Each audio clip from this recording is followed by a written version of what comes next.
day, I'm Jamaica JadeL Camba from BIODIVERSITY 11. My topic for today is all about biodiversity. I will be discussing to you what is biodiversity, its important, principle of biodiversity, concept of biodiversity, and also the three types of biodiversity. First, I will be discussing to you what is biodiversity. Biodiversity, biological diversity, means a variety of life on Earth at all its levels from genes to ecosystem. Or, biodiversity is the variety and variability of life on Earth. Is typically a measure of variation at the genetic, species, and ecological level. It means it is a process that sustains life from human to organism. Next, I will be discussing to you the three types of biodiversity. The three types is genetic, species, or ecosystem. The first one is genetic. The genetic is all the different genes contained in all individual plants, animal, fungi, and microorganisms. It occurs within a species as well being between species. The genetic biodiversity is all about plants, animal, fungi, or microorganisms.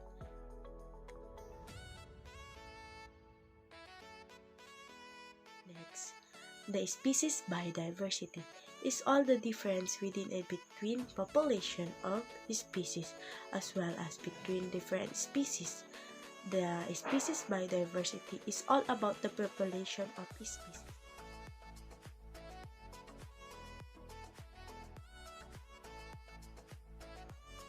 The ecosystem is all the different habitats, biological communities, and ecological process as well as variation within individual ecosystem.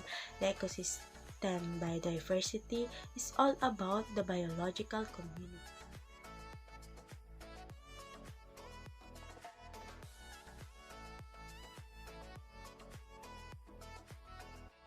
Be discussing today the importance of biodiversity.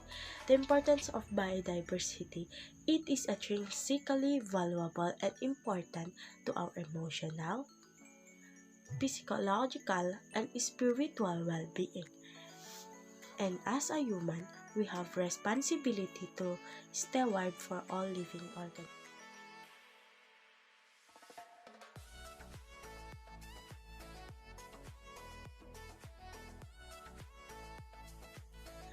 Next, the concept of biodiversity.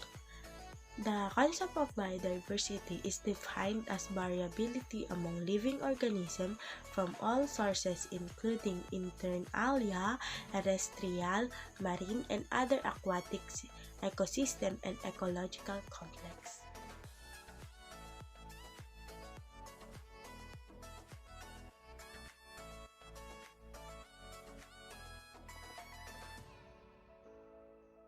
Last one is principle of biodiversity. What is the principle of biodiversity? It refers to the variety of species and ecosystems that have co-evolved over thousands of years and complex ecological processes that link them together and sustain the whole world.